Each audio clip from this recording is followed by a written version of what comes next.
Good afternoon, ladies and gentlemen, Yourwolfsdengaming here in the wonderful world of video games and technology, and today we're going to be taking an early access first impressions look at Monsters and Monocles for the PC. Let's take a look, shall we?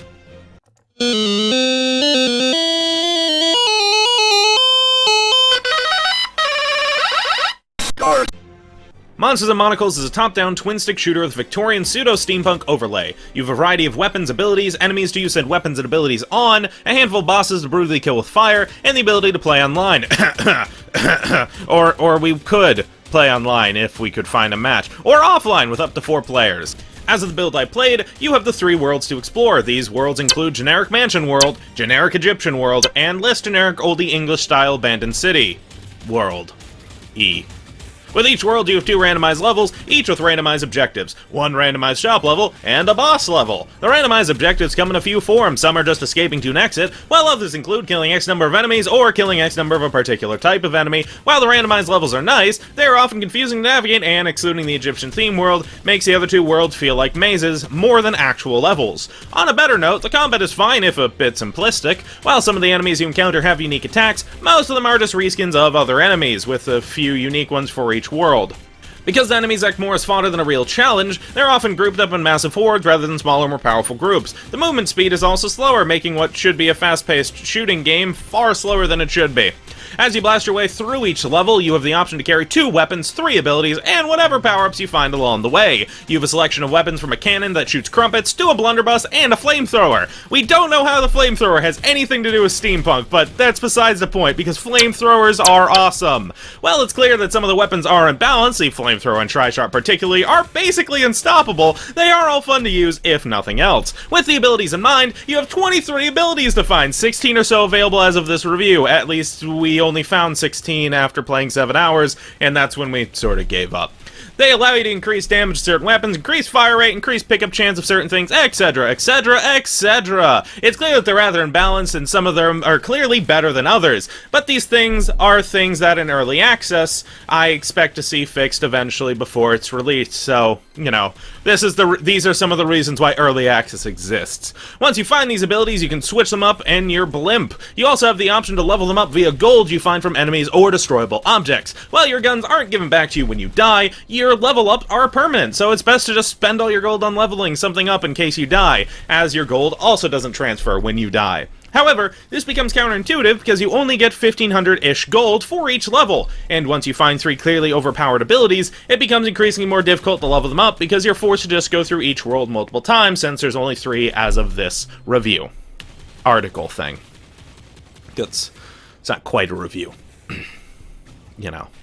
As for the power-ups, most of them have 1 benefit and 1 negative. The only exception is an ability that basically gives you an extra life. They're nice abilities, but you can't see what they do until you've already activated them, which defeats the purpose of them having pros and cons if you can't see the pros or cons, and you have to either guess or rely on memory from prior playthroughs. As said prior, the combat is simplistic, but it's still dumb fun at the end of the day, even including the lack of balance. As for the co-op bits, I wouldn't know how the online portion worked, as I tried 3 different days at 3 different times and couldn't find a game available. As for the offline co-op, I really didn't feel like inviting my friends to my 99 square foot office hunched around my 23-inch monitors. It seems fun for an hour if I could actually get 3 other nitwits, but I can't. The only experience I had with the co-op was when my controller detached, I reattached it, and the game acted like I suddenly put in a new controller and gave me 2 characters on my screen. I couldn't get the second player off, I couldn't pause the game with escape, and Control-Alt-Delete wasn't working. So I had to do a hard reset on the computer. I'm aware it's just a bug, but the point of these early access impressions articles are to address issues that are present in the early access version.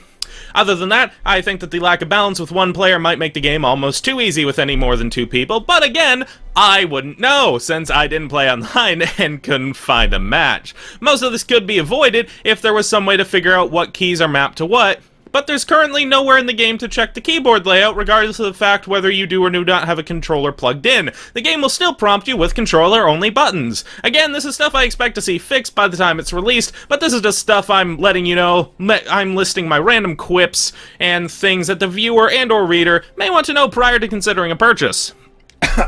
Oh god. Jesus, I'm the fucking Micro Machines guy.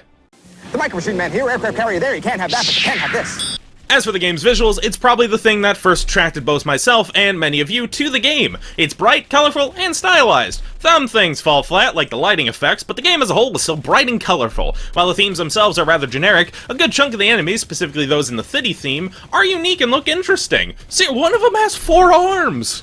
4 arms, and he throws knives! That's pretty cool. The best way I could describe the look of this game is if you ever played the game Age of Zombies. Visually, they both have very similar qualities, with Monsters and Monocles being just slightly more pixelated in the same vein as Zombies Ate My Neighbors.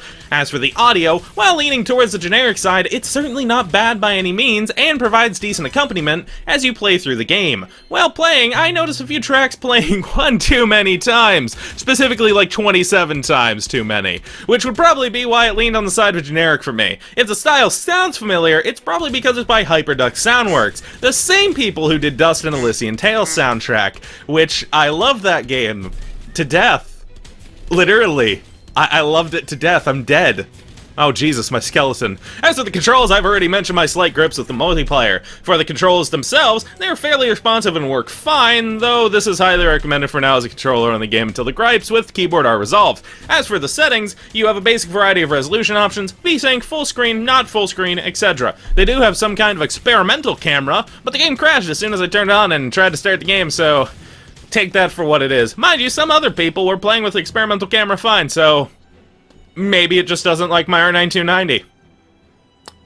You know. Or the fact that I have a Nick Wilde pop vinyl. It's probably one of those. Overall, I had fun with the game for the time I played it. The visuals are great, the core gameplay elements are present, and a good chunk of what needs to be in the game is already there. Everything, it's there. But the problem for me, at least, is once you play about 30 minutes or so of the game, you really have seen everything this game has to offer, regardless of how much they add into it. So I suggest they sort of go back to the drawing board, maybe add some more gameplay elements as well. I know they have some ideas in mind, and you can check all that out on the Steam's page that I've linked about a bajillion times on this article and in this video, if you're watching the video version of this review, early access first impressions thing. However, there's something just missing to it. I shouldn't really be able to play a game for like 30 minutes and just be like, wow, I've seen everything in the world there is to see in this game. Granted, the power-ups are randomized, so you can go for those if you want, but I don't think, at least, there was any trophies or achievements or anything like that, so whatever Steam version is called. So, maybe add that. I don't know if that was a thing. Maybe there was, and I don't remember, because I'm doing this review like 2 weeks after I played it, because most of this was already written, and I sort of just ham-fisted the rest of it. I'm kidding, I didn't ham-fist it. I went back and was like, I'm watching my gameplay, this is very interesting. But yeah, overall I did have fun for the time that I played with it. The other problem, basically, with the game is the fact that Nuclear Throne is like 11 or 12 bucks in USD in the US.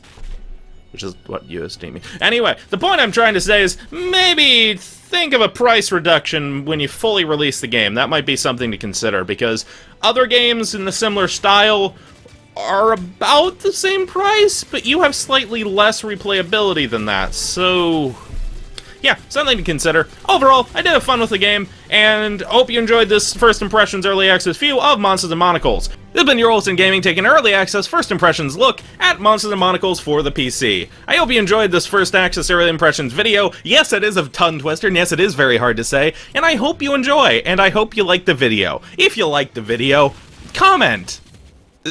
Comment and say something. Because apparently, I'm getting likes, more likes than I do comments. Makes me sad. I want some comments. Anyway, hope you enjoyed the video, and have a good one! Next video we're doing should be Day of Infamy, after I do my pickups video. That is, 2 weeks late.